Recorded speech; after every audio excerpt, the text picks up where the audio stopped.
No nickname for me, Mr. Chair? No? Okay. I'll grow into one. That's fine by me. Thank you. Right, there's been a lot of talk, about this compromise and so on. And I know a lot of folks are doing what they will in this moment and now.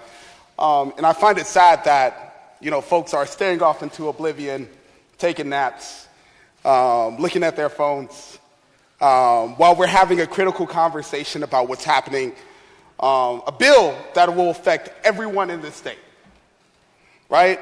If any one of you were speaking right now, I'd be looking dead in your face because I'd like to hear, right, the things that are being spoken about in this conversation, because it'll have ramifications or benefits for every single resident in this state. When we ran for office, every single one of us, right, we did that with the intention of representing the folks that we serve and representing the best interests of all Wisconsinites. Just like Coach said this morning when we were talking, as we gave honor to him as such an amazing hometown hero. So I'm hoping folks are listening now.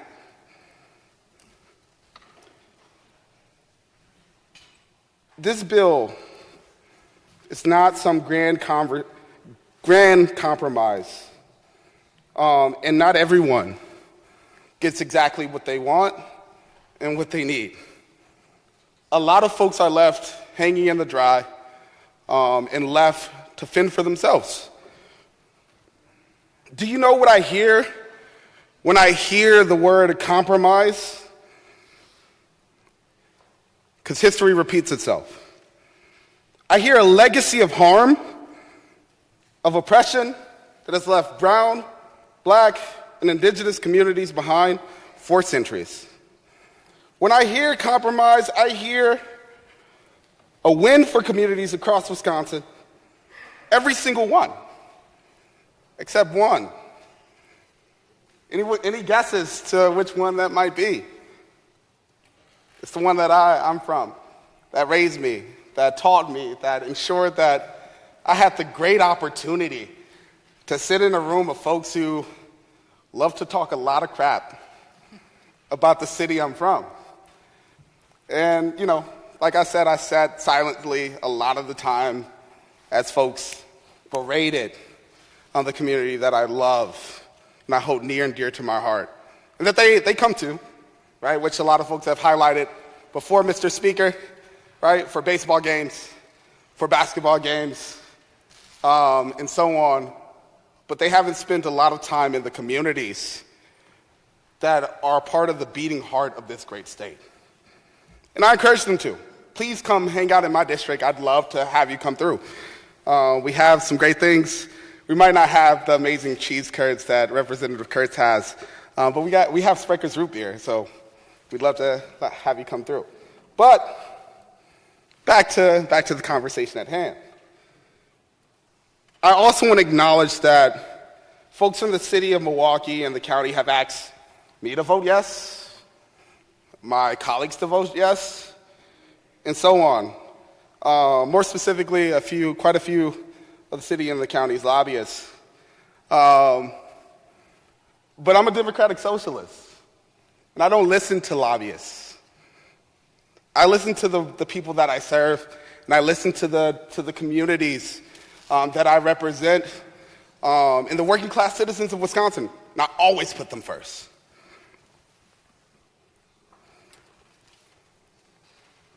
This bill puts Milwaukee in an impossible ultimatum after decades of divestment. And we say, who's responsible, right? I think I remember a certain governor being county executive in Milwaukee at a period in time when a lot of these issues were happening, and he didn't do much. I think that governor was Scott Walker. This bill may be better than nothing, but like I said, Mr. Speaker, this is not a clean bill. This bill does real harm to my community by cementing the status of our police state, attacking local autonomy, and doing so, weakening our very democracy. If any other community was harmed in this way, including Blueberry, Wisconsin, which I did not know much about, I would unapologetically vote no on that bill, right? Even if it was even if the bill exclusively benefited Milwaukee, because I understand that when I vote on bills, when I take a stance, I have to think about every community in Wisconsin, every life in Wisconsin, because folks are more than data, right? Folks are the beating heart of the very state that we serve. They're the folks who wake up every day to go to work in this great state. And they're the folks that we sit here, sometimes pompously, making decisions as it relates to their lives. In summary, I want to go back to a compromise that has some historical context to this moment of now. That compromise was the 3/5 compromise. And sure, a lot of folks at that time, a lot of folks that were sitting in a room similar to this, said that was a great idea. We are doing what's best for folks. We're providing an opportunity for folks that looked like me at that time to participate in our governance, right? But let's think about what that did. It cemented a legacy of oppression in this country. It created things like Jim Crow laws in this country. It created something in which several systems that folks that look like me throughout history had to fight against, while folks that look like all of you, and some of the folks on this side of the aisle, sat in their seats and said, oh, it's okay, it's not the time, right?